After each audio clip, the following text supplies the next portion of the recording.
We're back with my guest, Thomas Caldwell, Caldwell Securities. Tom, I just want to take a slightly different direction here.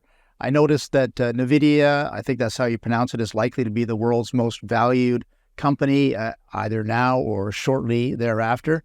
Does that tell us anything important about the economy? Well, the markets have been moved by about, with the Magnificent Seven, these companies. Nvidia is unique with its chips that are very valued in reality computer work, and particularly also in artificial intelligence. So it's the star of the show now. In our industry, I was just saying to some of our younger people, in our industry, we always push everything to its illogical conclusion. We always overshoot on the upside and we overshoot on the downside. It's sort of like emotions run rampant, if you will. So yes, it's an extremely valuable company. It's an extremely needed company. But remember, the beauty of our system is competition is always coming in narrow margins in. And, I'm not saying it's overpriced or not these days, but these are extremely valuable properties contributing to a major shift in how we're going to conduct business. So they're quite valuable. Have we overshot? Quite probably. And things do have a tendency to come back down to earth at some point. Turning to a sector you know a lot about, is there anything new or emerging in the energy sector? Well, not really, but what is emerging is in the background. You're seeing changes in the political winds these days, in America and in Canada and indeed in Europe. That there's a study just came out of MIT that dealing with climate change, which is far more political than scientific.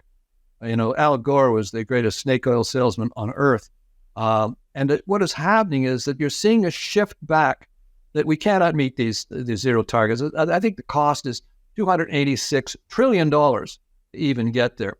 And an interesting thought, too, is a lot of this is really colonialism in new form.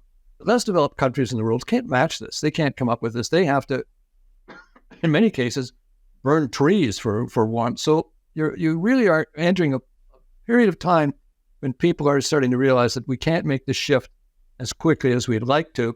And that, ipso facto, is going to benefit energy, traditional energy. And it's quite amazing that Canada has not seen natural gas as an interim solution to, climate pollution. I mean, natural gas replaces coal. And if you replace it in China, that's a lot better than charging a tax on cows. That does far more to move in that direction.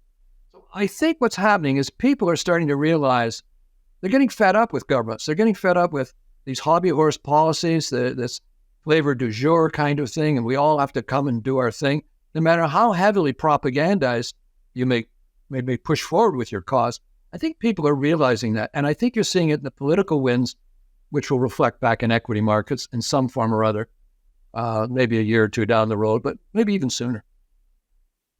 Yeah, that's interesting you say that. I mean, are you getting a sense, is it turning around in Canada a bit as well? I know there's been a lot of reaction to some of the policies of the federal Liberal government when it comes to energy, certainly emanating out of Alberta and Saskatchewan, but is it a more general trend that people want to see natural gas or cleaner carbon energy coming forward? Well, I don't think people think enough about it, but they are uneasy with the costs of moving in that direction willy-nilly without considering the human and financial costs of it. Now, I do note that our beloved Prime Minister is not going to the Calgary Stampede. That was probably one of his easier decisions. Just don't show up out there because he's not going to be welcome. But I think people are realizing that we can't achieve a lot of these goals, and the pain and costs of doing it on a near-term basis is becoming onerous. And I think people are starting to realize that. And in Canada, if you take a look at, let's say, one of the larger circulation business papers or papers in Canada, the Globe, it has an anti-Trudeau article in every day. And traditionally, that's been sort of thought of as a liberal journal. So clearly, it's the night of the long knives. They're out for him. Now, whether they can do anything about it, I don't know. And, of course, Mr. Biden is not too dissimilar a situation. So I don't know. There is changes coming. It's like we've gone a cycle and we're moving back a little bit. Yeah, it's the pendulum is swinging a little bit back. Maybe some different policies will be espoused either before the next general election or during it, I suppose. So we'll have to wait and see on that front. But I think your analysis is quite correct. We're going to take another brief break. Tom, we'll be back with you for the final segment after these commercial messages.